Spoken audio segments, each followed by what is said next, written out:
जरा जिवंतिका पूजन. श्रावणातील प्रत्येक शुक्रवारी ही पूजा केली जाते. श्रावणातील शुक्रवारचा दिवस हा मातृशक्तीच्या पूजनासाठी अत्यंत महत्त्वाचा मानला जातो आणि या दिवशी ही खास पूजा केली जाते. पण ही पूजा का केली जाते? ही पूजा कोणी करावी? या पूजेचे महत्त्व काय? ती कशी करावी? त्याचबरोबर या दिवशी आपल्या मुलांचं औक्षण केलं जातं, तर ते कसं करावं या संबंधीची संपूर्ण माहिती व्हिडिओमध्ये सांगितली आहे. तर व्हिडिओ शेवटपर्यंत बघा आणि हो, चॅनलवर नवीन असाल तर सबस्क्राईब करायला विसरू नका. हाय, हॅलो, नमस्कार. स्वागत आहे तुमचं आपल्या श्री गणेशाय चॅनलमध्ये. सर्वांना श्री स्वामी समर्थ. श्रावण महिना म्हटलं की भक्ती, श्रद्धा, उपासना आणि व्रतांचा महिना. या पवित्र महिन्यातील प्रत्येक दिवस हा खास असतो, पण विशेषतः श्रावणातील शुक्रवारचा दिवस हा मातृशक्तीच्या पूजनासाठी अत्यंत महत्त्वाचा मानला जातो. या दिवशी एक खास पूजा केली जाते, ती म्हणजे जरा जिवंतिका पूजन, ज्याला जीवती पूजा असेही म्हणतात. ही पूजा प्रत्येक आई आपल्या मुलाच्या रक्षणासाठी आणि दीर्घायुष्यासाठी करते. जरा जिवंतिका पूजनाचे महत्त्व काय आहे? तर बघा, जरा जिवंतिका पूजन ही प्राचीन काळापासून चालत आलेली एक परंपरा आहे. जरा आणि जिवंतिका या दोन देवता असून त्यांना सप्तमातृत्वापैकी दोन मातृशक्ती मानले जाते.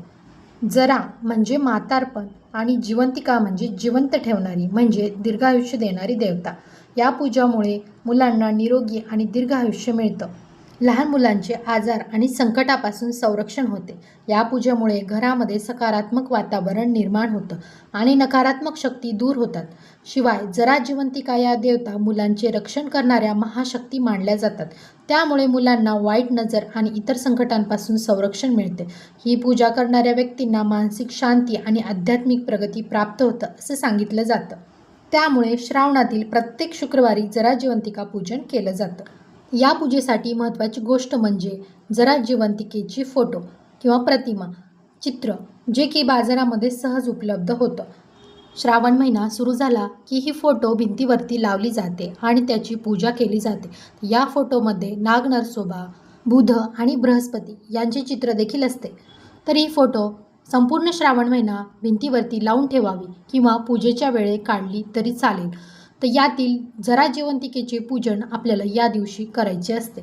या पूजेसाठी लागणारं साहित्य म्हणजे जरा जिवंतिकेचं चित्र, गणपती स्वरूप सुपारी घेऊ शकता किंवा मग गणपतीची मूर्ती घेतली तरी चालेल. विड्याची पानं, फुलं, दुर्वा, आघाडा यांची बनवलेली माळ, कापसाची वस्त्रमाळ, नैवेद्यासाठी दूध साखर किंवा फुटाणे गूळ किंवा फुटाणे साखर किंवा खीर यापैकी कुठलाही एक पदार्थ नैवेद्यासाठी ठेवू शकता. 2 निरांजन ज्यामध्ये तेलवाती घालून घ्याव्यात आणि पूजेचे इतर साहित्य. तर ही पूजा कशी करावी? आता बघा, शुक्रवारच्या दिवशी आपल्याला संध्याकाळी ही पूजा करायची असते किंवा मग तुम्ही सकाळी सुद्धा ही पूजा करू शकता. तर शक्यतो ही पूजा संध्याकाळी केली जाते. ज्या ठिकाणी ही पूजा करायची आहे ती जागा स्वच्छ करून घ्यावी. पाट किंवा चौरंग घ्यावा, त्यावर स्वच्छ चांगले वस्त्र अंथरून घ्यावे. जे जरा जिवंतिकेचे चित्र आहे ते समोर ठेवावे. त्याचबरोबर इथे आपल्याला गणपती बाप्पांची स्थापना करायची आहे. तर प्रथम दीपप्रज्वलन करून घ्यावे. 2 विड्याची पाने ठेवून त्यावरती थोडेसे तांदूळ ठेवावे. त्यावर अक्षदा आणि हळदी कुंकू व्हावे. गणपती बाप्पांना स्नान घालून घ्यायचे आहे. मूर्ती स्वच्छ करून विड्याच्या पानावर स्थापित करावी. गणपती बाप्पांना हळदी कुंकू, अक्षदा, फुलं, दुर्वा अर्पण करावी. गुळ खोबऱ्याचा नैवेद्य दाखवायचा आहे. हे सर्व करत असताना आपल्याला गणपती बाप्पांचे स्मरण करायचे आहे. त्यानंतर जरा जिवंतिकेच्या प्रतिमाला देखील हळदी कुंकू, अक्षदा, फुलं अर्पण करून घ्यावी. वस्त्रमाळ अर्पण करावी. जी दुर्वा आणि आघाड्याची माळ आहे ती या प्रतिमेला घालायची आहे. निरंजनामध्ये 5 वाती घालून दीप प्रज्वलित करायचा आहे. आरती करावी. नैवेद्यासाठी दूध, फुटाणे, खीर किंवा साखर फुटाण्याचा नैवेद्य दाखवावा. या दिवशी प्रत्येक आई आपल्या मुलांचं औक्षण देखील करत असते. मुलं लहान असतील किंवा मोठे असो, प्रत्येकाचंच औक्षण या दिवशी करावं.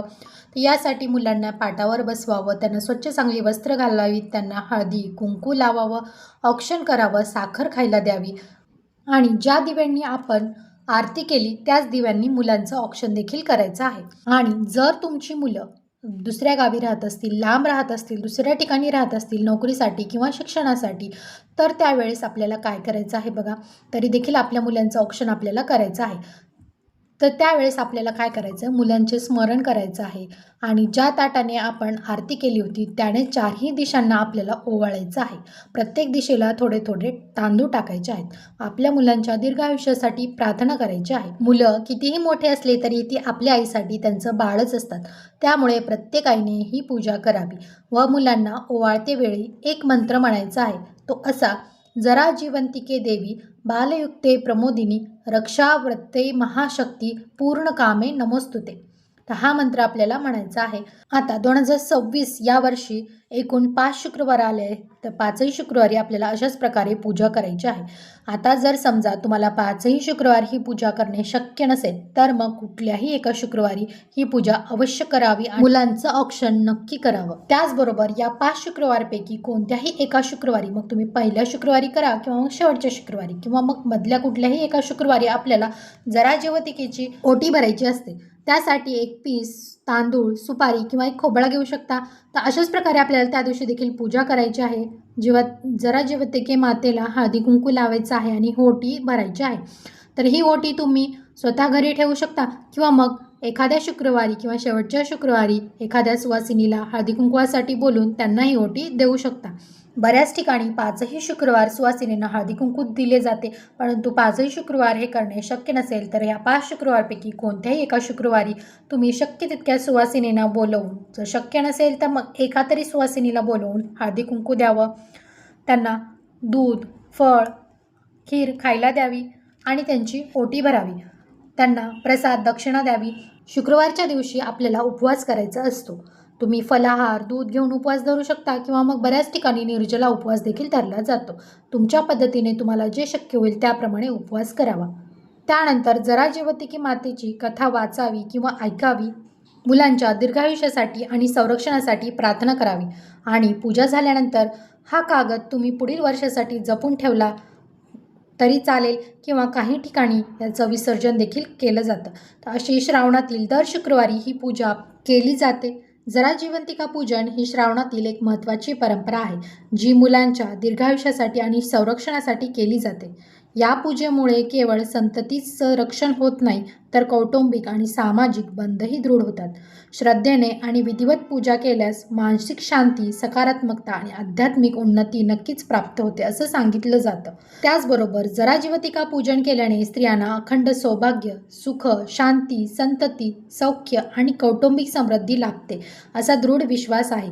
ही पूजा म्हणजे केवळ एक धार्मिक विधी नाही तर स्त्री शक्तीच्या पूजनाची आणि त्यामागच्या तिच्या ममतेच्या गौरवाची एक सुंदर परंपरा मानली जाते. कुटुंबासाठी, पतीसाठी आणि मुलांसाठी स्त्रिया हे व्रत करतात. आता प्रत्येक भागात वेगवेगळ्या पद्धती, परंपरा असू शकतात. तुमच्याकडे या पद्धती, परंपरा थोड्याफार वेगळ्या प्रमाणात असू शकतात. त्याप्रमाणेच तुम्ही ही पूजा, व्रत करावीत. चला तर मग मी ते व्हिडिओचा एंड करते. तुम्हालाही माहिती कशी वाटली, माहिती आवडली असेल तर व्हिडिओला लाईक, शेअर आणि अशाच धार्मिक व भक्तिमय माहितीसाठी आपल्या श्री गणेश या चॅनलला नक्की सबस्क्राईब करा. श्री स्वामी समर्थ.